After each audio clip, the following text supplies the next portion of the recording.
بسم الله الرحمن الرحيم. الحمد لله وكفى وسلام على عباده الذين اصطفى. أما بعد، فقد قال الله تعالى في القرآن المجيد: أعوذ بالله من الشيطان الرجيم. بسم الله الرحمن الرحيم. إنا أنزلناه في ليلة القدر وما أدراك ما ليلة القدر. ليلة القدر خير من 1000 شهر. تنزل الملائكة والروح فيها بإذن ربهم من كل أمر. سلام هي حتى مطلع الفجر.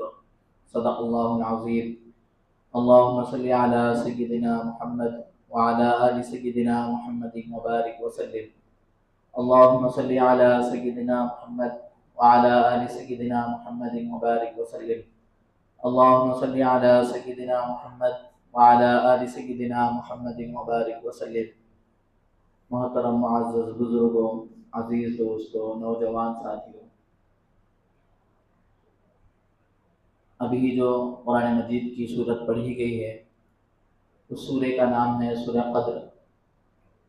اللہ رب العزت والجلال نے اس سورے کے اندر لیلۃ القدر کا ذکر فرمایا ہے۔ اس امت کو لیلۃ القدر کیسے حاصل ہوئی، اس امت کو لیلۃ القدر کیسے ملی؟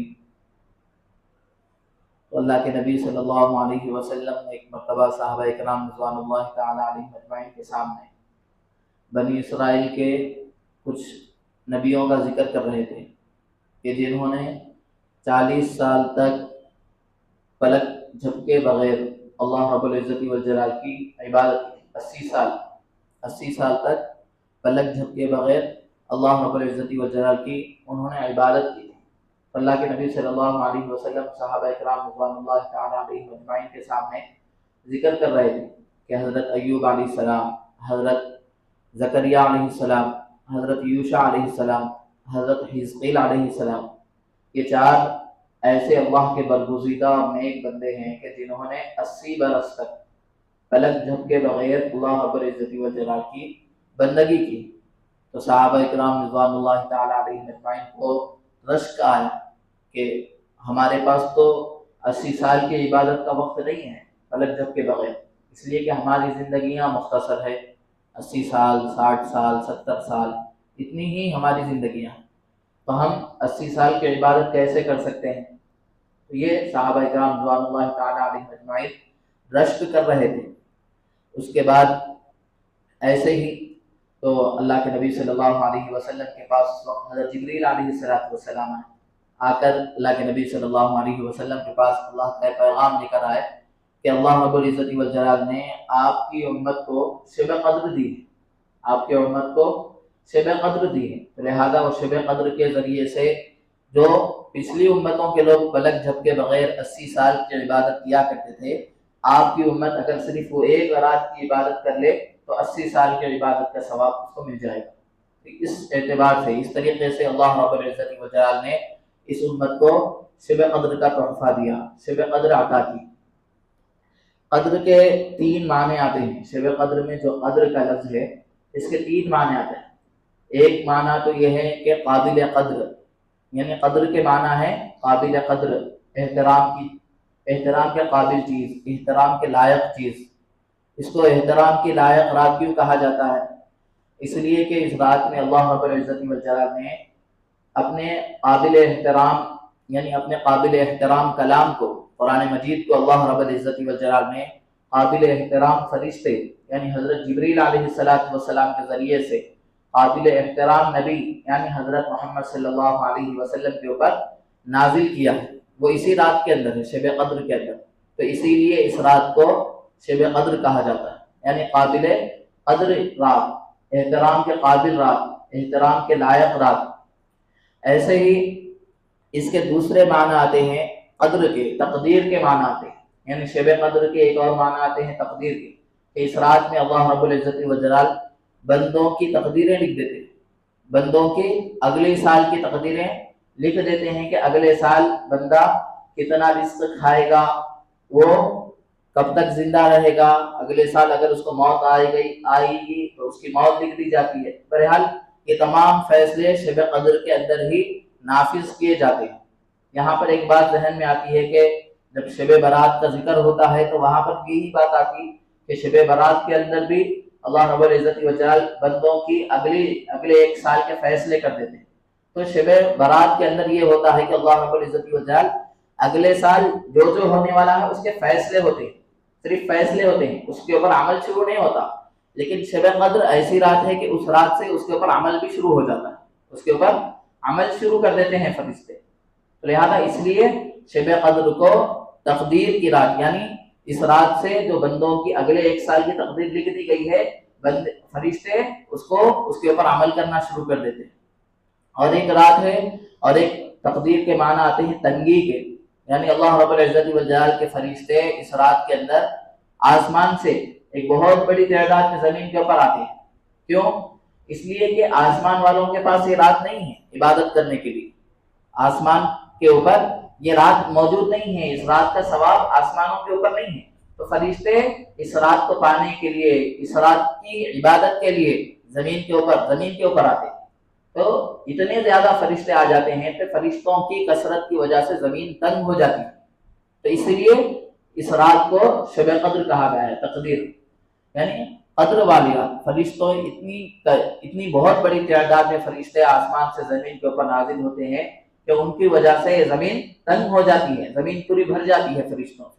تو اسی لیے شب قدر کو قدر بھی کہا جاتا ہے۔ اور بھی شب قدر کے تعلق سے بہت ساری باتیں آئی ہیں کہ اللہ کے نبی صلی اللہ علیہ وسلم کو شب قدر کی اطلاع کب ملی؟ تو اللہ کے نبی صلی اللہ علیہ وسلم کو شب قدر کی جب اطلاع ملی، ایک حدیث ہے، حضرت ابو ذر رضی اللہ تعالیٰ عنہ حدیث کے راوی ہیں، وہ فرماتے ہیں کہ ایک مرتبہ میں نے اللہ کے نبی صلی اللہ علیہ وسلم کو فرصت میں دیکھا، تو اللہ کے نبی صلی اللہ علیہ وسلم کے پاس گیا، جا کر میں نے اللہ کے نبی صلی اللہ علیہ وسلم سے پوچھا کہ شب قدر جب تک نبی زندہ رہتے ہیں اسی وقت تک شب قدر رہتی ہے، یا نبی کی وفات کے بعد بھی امت کو شب قدر ملتی ہے؟ تو حضور صلی اللہ علیہ وسلم نے جواب دیا کہ نبی کی وفات کے بعد بھی امت کو شب قدر ویسے ہی ملتی رہتی ہے جیسے نبی کے زندہ رہنے کی حالت میں۔ پھر حضرت ابو ذر رضی اللہ عنہ نے دوسرا سوال کیا کہ اللہ کے نبی شب قدر کو کن راتوں میں تلاش کرنا چاہیے؟ تو اللہ کے نبی صلی اللہ علیہ وسلم نے فرمایا کہ رمضان مبارک کی آخری رات میں شب قدر، آخری 10 راتوں کے اندر، اور اس میں سے جو 5 طاق راتیں ہیں اس میں شب قدر کو تلاش۔ اس کے بعد کچھ دیر کے بعد پھر حضرت ابو ذر رضی اللہ تعالیٰ اللہ کے نبی صلی اللہ علیہ وسلم سے پھر سوال کرتے ہیں، اے اللہ کے نبی ان 5 راتوں میں سے بھی کس رات کے اندر شب قدر رکھ دی گئی؟ تو حضرت ابو ذر رضی اللہ تعالیٰ فرماتے ہیں کہ اللہ کے نبی صلی اللہ علیہ وسلم نے فرمایا کہ ان 5 راتوں میں تلاش کرو، اور پھر آگے حضرت ابو ذر رضی اللہ تعالیٰ فرماتے ہیں کہ میرے اس سوال کی وجہ سے اللہ کے نبی صلی اللہ علیہ وسلم میرے اوپر اتنا زیادہ غصہ ہوئے کہ اس سے پہلے بھی کبھی غصہ نہیں ہوئے اور اس کے بعد بھی کبھی اتنا زیادہ غصہ نہیں۔ اللہ کے نبی صلی اللہ علیہ وسلم نے فرمایا کہ ان 5 طاق راتوں کے اندر شب قدر کو تلاش کرو۔ شب قدر کیوں چھپا دی گئی؟ شب قدر کی تعین کیوں مخفی یعنی چھپا کر رکھ دی گئی ہے؟ ظاہر کیوں نہیں کیا گیا کہ فلاں رات 21ویں رات، 23ویں یا 25ویں، 27ویں، 29ویں کون سی رات شب قدر ہے، اس کو کیوں ظاہر نہیں کیا گیا، کیوں چھپا دیا گیا؟ تو اس کی ایک وجہ تو یہ ہے کہ اللہ کے نبی صلی اللہ علیہ وسلم کو یہ بتلایا گیا تھا کہ شب قدر فلاں رات کے اندر ہے، یعنی 27ویں یا 25ویں، 27ویں کون سی بھی ایک رات میں اللہ کے نبی صلی اللہ علیہ وسلم کو بتلا دیا گیا تھا کہ آج کی رات شب قدر ہے۔ تو لہذا اللہ کے نبی صلی اللہ علیہ وسلم باہر نکلے کہ صحابہ کو بتلا دیں کہ آج کی رات شب قدر ہے، یہ بتلانے کے لیے اللہ کے نبی صلی اللہ علیہ وسلم گھر کے باہر نکلے تو دیکھتے ہیں کہ 2 مسلمان آپس میں کچھ بحث کر رہے تھے، کچھ لڑائی ہو رہی تھی، بحث و مباحثہ کر رہے تھے۔ تو اللہ کے نبی صلی اللہ علیہ وسلم جیسے ہی وہ دیکھے تو فوراً اللہ کے نبی صلی اللہ علیہ وسلم کو وہ جو شب قدر کی جو تعین کی گئی تھی کہ فلاں رات میں یہ شب قدر ہے، تو وہ بھلا دی گئی، وہ چیز بھلا دی گئی۔ تو یہ بہت بڑا خیر تھا، تو اللہ کے نبی صلی اللہ علیہ وسلم نے فرمایا کہ اس جھگڑے کی وجہ سے اللہ رب العزت وجل نے اس خیر کو مجھ سے بھلا دیا ہے۔ تو لہٰذا اب شب قدر کی تعین کسی بھی رات میں نہیں ہے، جتنی بھی طاق راتیں ہیں، طاق راتوں میں سے ہر طاق رات میں شب قدر کو تلاش کرنا، ہر رات میں شب قدر کو تلاش کرنا ہے۔ اس کی بہت ساری حکمتیں اللہ کے نبی صلی اللہ علیہ وسلم نے فرمایا کہ یہ تمہارے لیے بہتر ہے، یعنی شب قدر کی جو تعین چھپا دی گئی ہے وہ اللہ کے نبی صلی اللہ علیہ وسلم نے فرمایا کہ تمہارے لیے بہتر ہے۔ کیوں بہتر ہے؟ تو اس لیے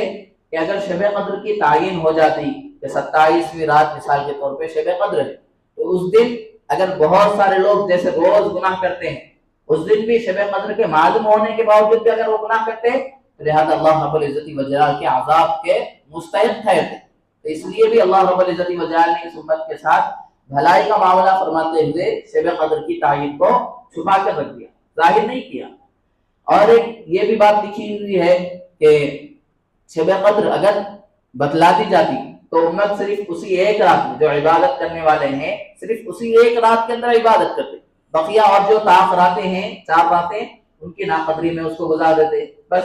کہ ہمیں شب قدر تو مل گئی ہے، شب قدر کی عبادت ہمیں مل گئی ہے، تو اب ہمیں بقیہ رمضان کی عبادت کی کیا ضرورت ہے، اعتکاف کی کیا ضرورت ہے، اس طریقے سے لوگ بہانے بنائیں۔ تو اس لیے اللہ کے نبی صلی اللہ علیہ وسلم نے فرمایا کہ ہر رات عبادت کرنے کے لیے، ہر رات شب قدر کو تلاش کرنے کے لیے اللہ رب العزت والجلال نے شب قدر کی تعین کو چھپا کر رکھ دیا کہ بندے ہر رات، ہر طاق رات میں عبادت کریں، ہر طاق رات میں شب قدر کی تلاش کریں کہ آج کی رات ہو سکتا ہے وہ شب قدر۔ تو اسی لیے اللہ رب العزت والجلال نے شب قدر کو چھپا کر رکھ دیا۔ جو قرآن مجید کی سورت پڑھی گئی ہے انا انزلناہ فی لیلۃ القدر، کہ اس میں اللہ رب العزت والجلال نے پہلی آیت میں بتلایا کہ ہم نے قرآن مجید کو لیلۃ القدر کے اندر نازل کیا، یعنی اللہ رب العزت والجلال نے قرآن مجید کو نازل کر کے یہ امت جو گمراہی کی طرف، یہ امت جو ضلالت کی طرف، یہ امت جو 360 بتوں کی عبادت میں لگی ہوئی تھی اور بہت ساری برائیاں، یہ امت ان برائیوں کے اندر مبتلا تھی، تو اللہ رب العزت والجلال نے ان برائیوں سے نکالنے کے لیے، گمراہی سے نکالنے کے لیے اللہ رب العزت والجلال نے قرآن مجید کو اس رات کے اندر نازل کر کے امت کو اس گمراہی سے نکالا، امت کو اس ضلالت سے نکالا، اس اندھیرے سے نکالا۔ تو یہ قرآن مجید اسی رات کے اندر نازل ہوا۔ انشاءاللہ قرآن مجید کے تعلق سے 27ویں شب کے اندر جب تکمیل قرآن ہوگا تو اس وقت انشاءاللہ تفصیل سے آپ حضرات کے سامنے بات کریں گے۔ تو یہ انا انزلناہ فی لیلۃ القدر کہ اللہ رب العزت والجلال فرما رہے ہیں کہ ہم نے قرآن مجید کو لیلۃ القدر کے اندر نازل کیا۔ لیلۃ القدر کے اندر جو نازل کیا گیا یہ اس لیے کہ اس قرآن مجید کے نزول سے پہلے امت بہت سارے گناہوں میں مبتلا تھی، لیکن اس کے نزول کے بعد وہ غلامی کی 360 بتوں کی جو پرستش کرتی تھی، بندگی کرتی تھی، وہ معبودان باطلہ کی عبادت کو چھوڑ کر ایک اللہ کی عبادت کی طرف آ گئی۔ تو لہذا یہ بہت سارے لوگوں کی غلامی سے نکل کر ایک اللہ رب العزت والجلال کی بندگی کی طرف آ گئی، یہ قرآن مجید کے نازل ہونے کے بعد۔ اس کے بعد آگے اللہ رب العزت والجلال فرماتے ہیں وما ادراک ما لیلۃ القدر، آپ جانتے ہیں کہ لیلۃ القدر کیا ہے؟ پھر آگے فرماتے ہیں لیلۃ القدر خیر من الف شہر، کہ لیلۃ القدر 1000 مہینوں سے بہتر، 1000 مہینوں کی عبادت سے بہتر ہے۔ یعنی اگر بندہ شب قدر کو پا لے اور اس رات عبادت کر لے تو اس کا جو ثواب ملنے والا ہے وہ ثواب 80 سال کی عبادت کے برابر اس کا ثواب ہے، 80 سال کی عبادت کے برابر اس کا ثواب ہے۔ تو اللہ رب العزت والجلال نے اس امت کو یہ ایک اعزاز بخشا ہے کہ وہ صرف اگر ایک رات عبادت کر لے تو اس کو 80 سال کی عبادت کا ثواب مل جاتا ہے۔ اس کے بعد آگے اللہ رب العزت والجلال فرماتے ہیں لیلۃ القدر خیر من الف شہر تنزل الملائکۃ والروح فیہا، کہ یہ رات ایسی ہے کہ اس کے اندر فرشتے اور آسمان سے روح، تنزل الملائکۃ والروح فیہا باذن ربہم من کل امر، یعنی جو بھی ہر طے شدہ اللہ رب العزت والجلال کی جانب سے جو اگلے سال کے امور جو طے کیے جاتے ہیں، جو فیصلے کیے جاتے ہیں، حضرت جبریل علیہ السلام اور ان کے ساتھ فرشتوں کی ایک بہت بڑی جماعت ان فیصلوں کو لے کر زمین کے اوپر آتی ہے۔ تو اس کے اندر اللہ رب العزت والجلال کی جانب سے جو اگلے سال کے فیصلے کیے جاتے ہیں وہ تمام فیصلوں کو لے کر فرشتوں کی جماعت زمین کے اوپر آتی ہے۔ تو اس لیے یہ بھی ایک اس رات کی خصوصیت ہے۔ اس کے بعد آگے اللہ فرماتے ہیں سلام ہی حتی مطلع الفجر، کہ یہ فرشتے یہ سلامتی والی رات ہے، یعنی اس رات کے اندر اللہ رب العزت والجلال انسانوں کو شیطان کا جو شر ہے، شیطان کے شر سے اللہ رب العزت والجلال انسان کی حفاظت کرتے ہیں۔ یعنی جو شب قدر ہوتی ہے اس شب قدر کے اندر شیطان یہ اللہ رب العزت والجلال کے جو بندے ہیں ان بندوں کے اوپر اپنا اثر نہیں کر سکتا ہے، یعنی ایسی سلامتی والی رات ہے کہ شیطان کے شر سے اللہ کے بندے اس رات کے اندر محفوظ رہتے ہیں، اور پھر فرشتے سلامتی بھیجتے رہتے ہیں۔ اللہ رب العزت وجہ کے جو بندے ہیں ان سے اللہ کے فرشتے اس رات کے اندر سلامتی کیا ہے بھیجتے رہتے ہیں، تو اس لیے اس رات کو سلامتی والی رات بھی بتلایا گیا ہے۔ الغرض شب قدر کے تعلق سے چند باتیں عرض کی گئی ہے۔ یہ اللہ رب العزت وجلال نے ہمیں رمضان المبارک کا مہینہ بھی دیا، اور یہ آخری عشرہ چل رہا ہے۔ اسی آخری عشرے کی 5 تاخراتوں میں سے ایک تاخرات میں شب قدر کا ہونا یقینی، شب قدر کا ہونا یقینی ہے۔ اب تک تو 2 تاخراتیں گزر گئی اور 3 تاخراتیں باقی ہیں۔ ہو سکتا ہو وہ رات چلی بھی گئی ہو، یا یہ بھی ممکن ہے کہ وہ رات اگلی جو 3 تاخراتیں باقی ہے ان میں بھی آ سکتی ہے۔ لہذا ہمیں اللہ رب العزت وجل نے جو موقع دیا ہے کہ ایک رات کی عبادت کرنے کی وجہ سے 80 سال کی یعنی 1000 مہینے کی عبادت سے یعنی اس کا اتنا زیادہ ثواب ملتا ہے۔ تو لہذا ایک رات ممکن ہے کہ 25ویں شب میں ہو یا 27ویں شب میں ہو یا 29ویں شب میں ہو، کبھی بھی یہ رات ہونا ممکن ہے۔ تو اسی لیے اس رات کے حصول کے لیے اللہ کے نبی صلی اللہ علیہ وسلم اور صحابہ اور بزرگان دین کا آج تک یہی معمول ہے کہ وہ پورے آخری 10 دن کا اعتکاف کیا کرتے ہیں تاکہ یہ رات انہیں مل جائے۔ اگر مل گئی یہ رات تو انہیں 80 سال کی عبادت کا ثواب مل جاتا ہے۔ تو ہمارے لیے اور 3 تاخراتیں باقی ہیں، تو اس کو غنیمت سمجھتے ہوئے اس کے اندر اللہ رب العزت والجلال کی خوب عبادت کرنا ہے، اللہ رب العزت والجلال کی خوب بندگی کرنا ہے۔ اس میں کوئی گناہ کا کام نہیں کرنا ہے، کوئی گناہ کا کام نہیں کرنا ہے۔ کیوں؟ اس لیے کہ ثواب کے بجائے الٹا ہم سزا کے مستحق ہو جائیں گے، اللہ رب العزت والجلال کی پکڑ کے مستحق ہو جائیں گے۔ تو اس لیے جو بچی کچھ 3 تاخراتیں ہیں، ان تاخراتوں کے اندر عبادتیں کرنا ہے، تنہائی کے اندر تلاوت قرآن مجید کی تلاوت کرنا ہے، اور نفل نمازیں پڑھنا ہے، ذکر و اذکار کرنا ہے، اور کوئی بھی گناہ کا کام نہیں کرنا، کوئی بھی گناہ کا کام نہیں کرنا ہے، گناہوں سے اپنے آپ کو بچانا ہے یہ۔ اور پھر اللہ کے نبی صلی اللہ علیہ وسلم کے اہلیہ حضرت اما جان عائشہ رضی اللہ تعالیٰ نے اللہ کے نبی صلی اللہ علیہ وسلم سے پوچھا کہ اللہ کے نبی اگر میں شب قدر کو پالوں تو میں اللہ سے کیا دعا کروں؟ شب قدر کو اگر میں پالوں تو اللہ سے کیا دعا کروں؟ اللہ کے نبی صلی اللہ علیہ وسلم نے حضرت اما جان عائشہ صدیقہ رضی اللہ تعالیٰ کو ایک دعا بتلائی، اللہم انکا عفو، اے اللہ آپ، اللہم انکا عفو، اے اللہ آپ بہت زیادہ معاف کرنے والے ہیں، آپ بہت زیادہ معاف کرنے والے ہیں، تحب العفو، اور آپ معافی کو بھی بہت زیادہ پسند کرتے ہیں، فاعف عنی، تو مجھے بھی معاف کر دیجئے۔ اس دعا کا شب قدر کے اندر کثرت سے بہت زیادہ یہ دعا پڑھنا، یعنی دعاؤں میں اس رات کو گزارنا، یہ دعا، اور اپنی زبان میں جو بھی ہم اللہ سے دعا مانگ سکتے ہیں خوب اس رات کے اندر اللہ سے دعائیں مانگنا ہے، اپنی ضرورتوں کو اللہ سے مانگنا ہے۔ تو یہ تو اللہ کے نبی صلی اللہ علیہ وسلم نے ایک مختصر دعا حضرت اما جان عائشہ رضی اللہ تعالیٰ کو بتلائی کہ اس طریقے سے دعا مانگنا ہے کہ اللہ آپ بہت زیادہ معاف کرنے والے ہیں، معافی کو پسند کرتے ہیں، تو ہمیں بھی معاف کر دیجیے۔ یہ 3 الفاظ ہیں، اللہم انکا عفو تحب العفو فاعف عنی، اے اللہ آپ بہت زیادہ معاف کرنے والے ہیں، معافی کو پسند کرتے ہیں، ہمیں بھی معاف کر دیجیے۔ یہ اس طریقے سے اس رات کے اندر اللہ رب العزت والجلال سے خوب اپنے گناہوں کی معافی مانگنا ہے، خوب اللہ رب العزت والجلال سے اپنے گناہوں کے سلسلے میں اللہ سے معافی مانگنا ہے۔ یہ اس لیے یہ رات ہمیں دی گئی ہے، اس رات کی ہمیں قدر دانی کرنا ہے، اور 3 تاخراتیں باقی ہے، اس کو غنیمت سمجھنا ہے۔ یہ شب قدر کے متعلق چند باتیں تھیں جو آپ حضرات کے سامنے عرض کی گئی، اس لیے کہ 3 کچھ دن باقی ہیں، اس کے بعد آخری عشرہ ختم ہو جائے گا۔ اب رمضان مبارک کے اندر چونکہ زکوٰۃ کے متعلق بھی اس سے پہلے آپ حضرات کے سامنے تفصیل کے ساتھ بات آئی تھی کہ زکوٰۃ کن کے اوپر فرض ہے، وہ بیان ہو چکا ہے، لیکن پھر بھی بہت سارے حضرات اس وقت موجود نہیں تھے، تو اشارتاً میں 1 منٹ کے اندر زکوٰۃ کی فرضیت کے تعلق سے 2 باتیں عرض کر دوں گا کہ زکوٰۃ کس کے اوپر فرض ہوتی ہے، تو اس کے لیے صاحب نصاب ہونا ضروری ہے۔ اس زمانے کے اندر صاحب نصاب کون ہیں؟ تو صاحب نصاب شریعت کی نگاہ میں وہ سمجھے جاتے ہیں جن کے پاس اب فی زمانہ یعنی آج کل جو سونے کی قیمت ہے وہ تقریباً 1,60,000 روپے، 1,55,000 روپے ہے۔ اگر کسی آدمی کے پاس صرف سونا ہے، 6 تولے سونا ہے، تو ان کے اوپر 6 تولے سونا ہونے کی وجہ سے صرف 6 تولے سونا ہے، چاندی بھی نہیں ہے، پیسے بھی نہیں ہے، تو ایسے لوگوں کے اوپر زکوٰۃ فرض نہیں ہوتی۔ البتہ یا پھر یہ ہے کہ کسی کے پاس 50 تولے چاندی رکھی ہوئی،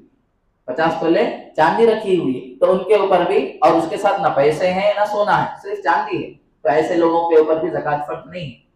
بلکہ زکوٰۃ کی فرض ہونے کے لیے جو چاندی کا نصاب ہے، اور چاندی آج کی قیمت چاندی کی 2700 روپئے، یعنی ایک ہفتہ پہلے جو چاندی کی قیمت تھی وہ 1 تولہ چاندی 2700 روپئے کی، تو اس اعتبار سے چاندی بھی تقریباً 52.5 تولہ چاندی کی قیمت 1.5 لاکھ روپئے ہو رہی ہے، 1.5 لاکھ کے آس پاس ہو رہی ہے۔ اگر کوئی آدمی اس کے پاس تھوڑا سونا ہے، 1 تولہ سونا ہے، 1 تولہ چاندی ہے، ایک 5000 روپئے رکھے ہوئے، اس کی کل قیمت بن رہی ہے 1,70,000 روپئے، اور یہ 1,70,000 روپئے بن رہی ہے اور اس کے اوپر سال بھی گزر گیا، تو یہ آدمی صاحب نصاب شریعت کی نظر میں سمجھا جائے گا اور اس کے اوپر زکوٰۃ فرض ہو جائے گی۔ یہ ایک میں عام بات کر رہا ہوں، اگر کسی کو کوئی مسئلہ زکوٰۃ کے تعلق سے پوچھنا ہو تو نماز کے بعد پوچھ سکتے ہیں۔